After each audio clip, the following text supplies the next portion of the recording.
chrétien sans savoir qu'il l'est, voilà le socialiste. Je ne sais. Je pense à tant de conciliateurs qui appliquaient une pauvre méthode trop connue. Retenons ce qui nous unit, oublions ce qui nous divise. Pour mon compte, je n'ai jamais vu aucun bien ni aucun progrès sortir de la conciliation. C'est plutôt la commune sottise que la commune sagesse qui se trouve rassemblée par ce moyen. J'attends quelque chose de mieux des oppositions, surtout fortement posées.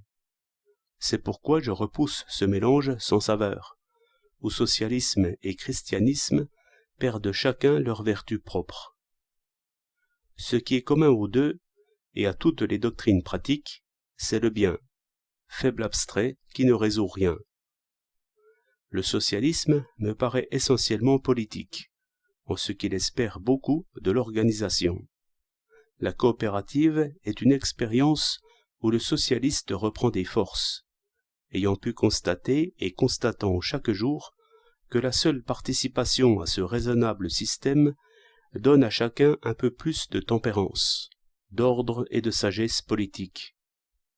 En partant de là, je dirais même que l'esprit socialiste cherche toujours à modifier l'ordre humain en le prenant par le bras ou par le dessous.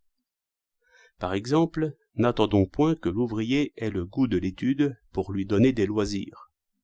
N'attendons point que l'instruction et la culture de tous réalisent un ordre politique meilleur.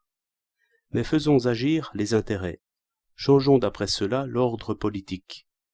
L'instruction et la culture de tous en résulteront. Il faut d'abord modifier les conditions du travail qui portent tout le reste. Idée puissante qu'il faut se garder d'affaiblir. L'idée chrétienne y est tout à fait contraire. L'organisation politique est selon le chrétien toujours médiocre, souvent mauvaise, parce que l'esprit en chacun marche tête en bas. Il faut premièrement redresser l'individu, afin qu'il juge bas ce qui est bas, et vénérable ce qui est vénérable. Quand la notion des valeurs sera rétablie, quand le jugement individuel regardera à ce qui est précieux dans l'homme, alors la loi de police, toujours extérieure et méprisable, sera passable, et c'est tout ce qu'elle peut être. Chacun doit donc prendre pour fin son propre salut, se garder de vanité, de colère et de convoitise. Ainsi, mettant l'ordre en lui-même, il travaillera à changer l'ordre politique autant qu'il peut. Et la lettre ici n'importe guère. Toute constitution est bonne par l'esprit, mauvaise par la lettre. Tel est le mouvement évangélique, au regard de quoi tout socialisme est un pharisaïsme sauvé. Deux vues sur la guerre. Le socialiste dit « Organisez la production selon la justice, et il n'y aura plus de guerre. » L'évangéliste dit « Que chacun soit pacifique en esprit et vérité, et il n'y aura plus de guerre. » Et il est assez clair que le socialisme porte la guerre en lui-même par les passions, comme on le reconnaît dans le moindre discours. Oui, même contre la guerre, c'est encore une guerre que mène le socialisme, par ses masses bien rangées.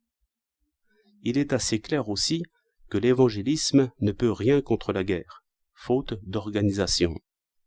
Il fait appel à l'individu, à la justice intime, à la charité intime. Il ne peut donc rien espérer de la force. L'évangélisme n'a point d'armée. L'opposition étant ainsi rétablie, on peut espérer quelque idée réelle qui la surmontera. L'idée catholique, considérée par rapport à l'idée chrétienne, était un essai d'organisation selon l'esprit. Nous en sommes au point où il faut que l'esprit socialiste et l'esprit catholique s'unissent. La vraie critique des deux consistera dans cette union. En quoi belle et efficace, en quoi insuffisante, c'est ce que montrera l'histoire.